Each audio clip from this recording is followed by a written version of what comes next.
Hello everyone. Today I am going to explain about bill of exchange in this video. What does it mean?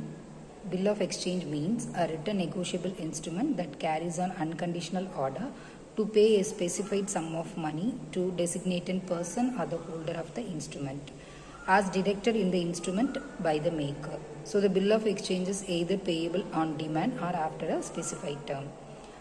Definition of bill of exchange. According to Indian Negotiable Instrument Act, defines a bill of exchange as an instrument in writing containing an unconditional order signed by the maker directing a person to pay certain sum of money only for to the order or a certain person or the bearer of the instrument. So we are going to learn about some features of bill of exchange. The first feature is it is an instrument which a creditor draws upon the debtor. It carries an absolute order to pay specified sum of money.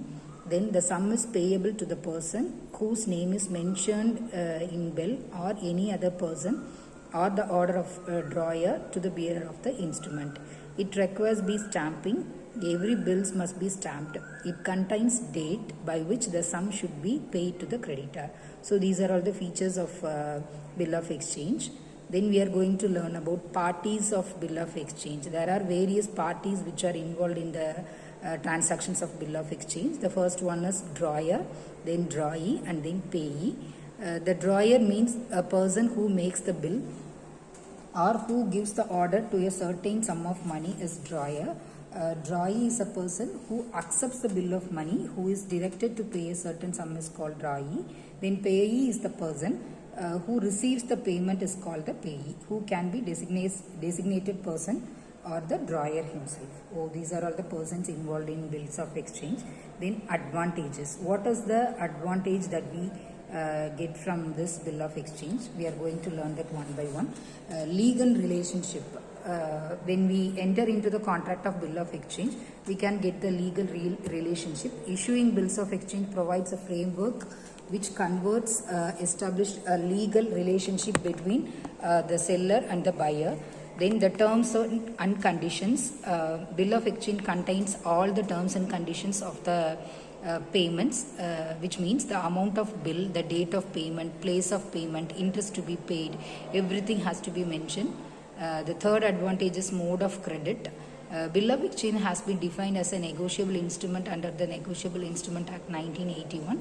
The buyer can buy the goods on credit on pay after the period of credit with the help of bill of exchange. Then the transferability can be easily made. So this is one of the major advantage. So this method of bill of exchange is easily accepted by everyone. So it is termed as wider acceptance. Then the last advantage is mutual accommodation. Sometimes bills can be issued for mutually accommodating the parties so that the financial help can be given to each other.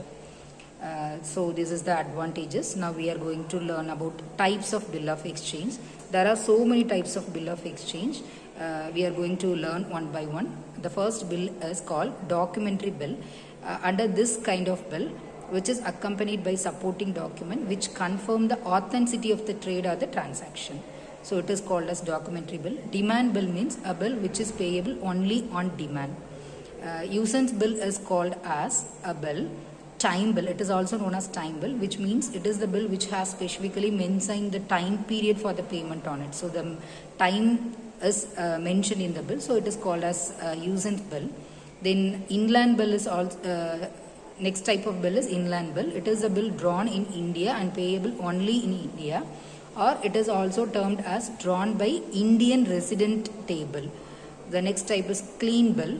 A bill without document of proof is called clean bill. There will not be any proof for this bill.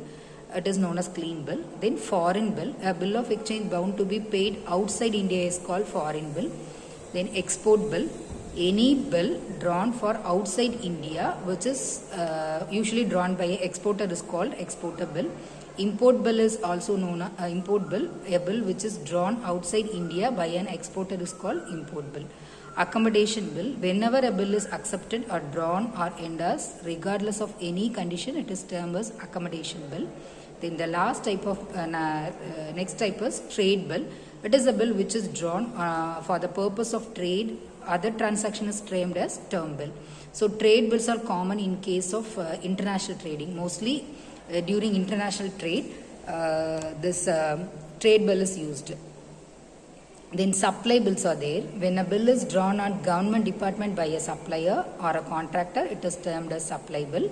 The objective of this kind of bill is to obtain cash from financial institutions again pending payment.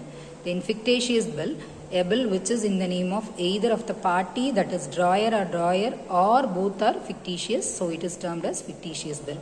The last type of bill is called hundis. These are promissory notes mostly, and bill of exchange which are indigenous in nature, that is usually used in agricultural financing. So these are all the various types of bill of exchange. Thanks for listening. Thank you.